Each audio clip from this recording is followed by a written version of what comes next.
À la fin de l'épisode 71, nous nous sommes quittés lorsque Nian demandait le divorce à Émir grâce à la vidéo qui peut innocenter Ozan.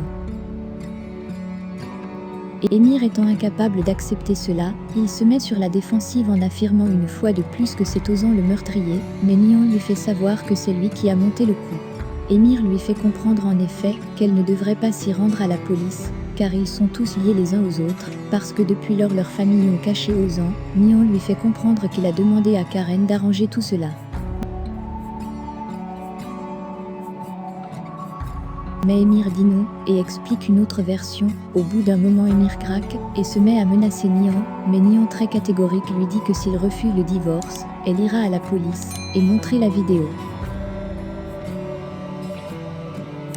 Émir lui dit que c'est Ozan qui a tué la fille, car sur cette vidéo, on peut voir Ozan, qui sort de la chambre. Nian lui dit qu'il était au salon, et a demandé à Karen de donner les poches de sang.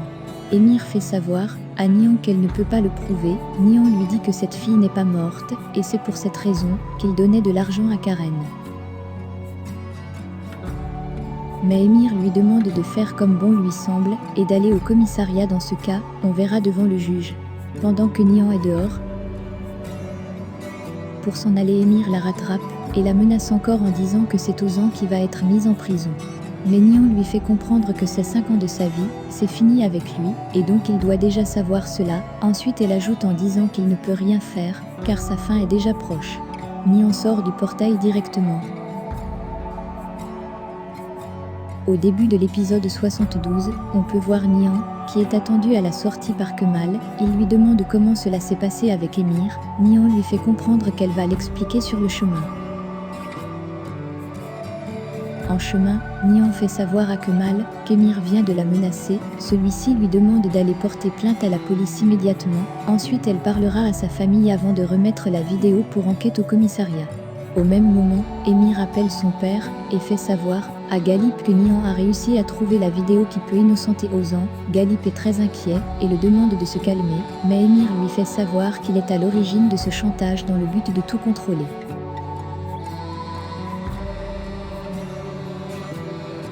Galip dit non et lui demande où se trouve l'arme du crime, mais avant il veut vraiment savoir si Ozan a tué cette fille. Émir lui dit oui. Subitement Émir se rappelle du jour de l'événement et s'en va où se trouve l'arme du crime. Nous pouvons voir Émir, qui est vraiment en difficulté et désespéré car voyant sa fin proche.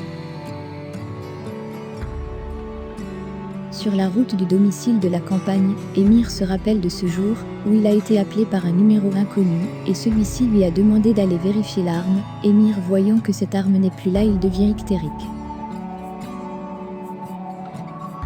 Cet homme lui fait savoir que désormais toute la vie d'Émir dépendra de lui, car il sait qu'il n'y a pas eu de corps, donc en effet Ozan n'est pas coupable. Nous pouvons ainsi constater que le problème d'Émir, par rapport à cette nuit, a commencé depuis 5 ans. Comme on le dit souvent, il n'y a pas de crime parfait. En revenant au présent, Émir est très bouleversé et ne sait pas quoi faire. Émir décide de signaler la disparition de cette fille Linda depuis un téléphone et précise que cela date de 5 ans en ajoutant que Ozan est la dernière personne à l'avoir vue. Par ailleurs, Nian est dans le véhicule avec Kemal. Elle appelle son père et fait savoir à Onder qu'ils doivent se voir à leur domicile, mais Onder veut savoir la raison. Nian lui dit que tout va bien. Elle raccroche et subitement Kemal lui demande d'aller à la police signaler les menaces d'Émir, et celui-ci la rassure que la seule personne qui ira en prison c'est Émir.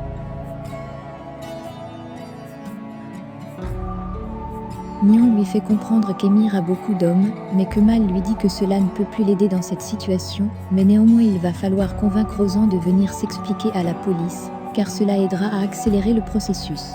Galip est sur la route pour rencontrer Émir. Il appelle un numéro pour lui demander de rester calme et de ne pas agir sans sa permission, car ces moments sont un peu troubles. On dirait que Galip est à l'origine de ces différentes attaques contre son fils Émir. Galip arrive au rendez-vous avec Émir. Celui-ci demande à son fils de tout le raconter à nouveau.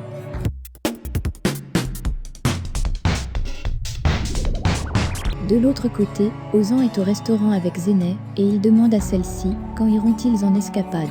Zeynep lui demande encore un peu de temps pour elle de s'accommoder à la maison. Ozan demande donc la facture pour rentrer car Nihan a appelé avec un air précipité. Lorsqu'il se lève pour s'en aller, son téléphone sonne, c'est sa mère. Elle lui demande de se dépêcher et veut savoir si Onder sera présent. Ozan dit ne pas savoir. Au même moment, Nihan et Kemal sortent du poste après avoir porté plainte contre Emir. Nihan remercie Kemal d'avoir toujours été là pour l'épauler, mais Kemal lui fait comprendre que tout vient de commencer, mais néanmoins ils détruiront Emir. Emir est avec son père et demande à Galip de trouver celui qui le fait du chantage, si ce n'est pas lui, mais Galip le demande de rester loin de Kemal en disant avoir aussi des informations qui peuvent faire du mal à Kemal. Mais Emir fait savoir à son père que personne ne l'arrachera à Nihan et donc il ne peut pas rester éloigné. Ensuite il fait savoir à son père qu'il s'en va finir, ce dont il a commencé avec la police sur l'implication de Ozan. Directement le téléphone d'Emir sonne et on le fait savoir qu'il y a une plainte contre lui, mais son père le fait savoir qu'il ne s'agit pas encore des vidéos, parce qu'Ozan se doit d'aller en premier s'expliquer avant la vidéo. Emir entre dans son véhicule et dit à son père qu'il n'a jamais fait confiance en lui-même, mais seulement à sa fortune. Son père, en comprenant cela, lui demande de prendre soin de lui et de s'éloigner de Kemal. Par ailleurs, Vidan arrive à son domicile et trouve la police qui demande après Ozan. Directement, elle appelle Onder et celui-ci dit être en route. Au même moment, Ozan arrive et sort du taxi. Subitement, il s'écroule, car ayant peur de parler à la police.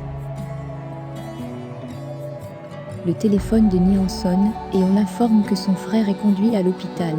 À l'hôpital, tout le monde est confus, mais le docteur les fait savoir que tout va bien. Nihan entre donc dans la salle et explique à Ozan qu'ils ont toutes les preuves pour l'innocenter, mais il faut qu'il explique les faits à la police. Ozan refuse. Directement, les officiers entrent dans sa chambre et le posent des questions sur la date donnée par Emir, et tout se passe bien.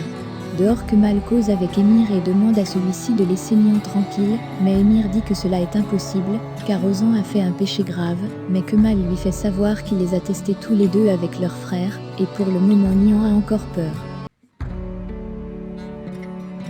Emir le fait donc savoir qu'elle n'acceptera jamais que son frère s'en va en prison. Mais Kemal lui fait comprendre qu'il réussira à le faire laisser Nihan en trouvant son frère, qui le fait du chantage, et le menace sur sa fortune, mais Emir dit que son frère n'est pas coriace. À ce moment, Emir pense à Tufan. Kemal lui dit pendant toutes ces années, il a essayé de cacher toute sa vie, mais aujourd'hui tout le monde est au courant, et c'est sa première fois d'être en face des vrais adversaires. Emir, en comprenant cela, est stupéfait. C'est sur cette scène très tendue entre Kemal et Emir que se termine l'épisode 72 de notre série L'amour éternel.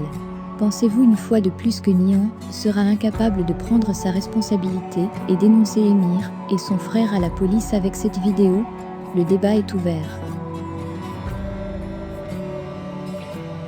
Laissez vos impressions en commentaire sans toutefois oublier de vous abonner pour ne rien rater des épisodes à venir. Alors j'espère que vous avez aimé ce résumé, on se retrouve très bientôt pour un nouvel épisode. Bisous bisous et portez-vous bien.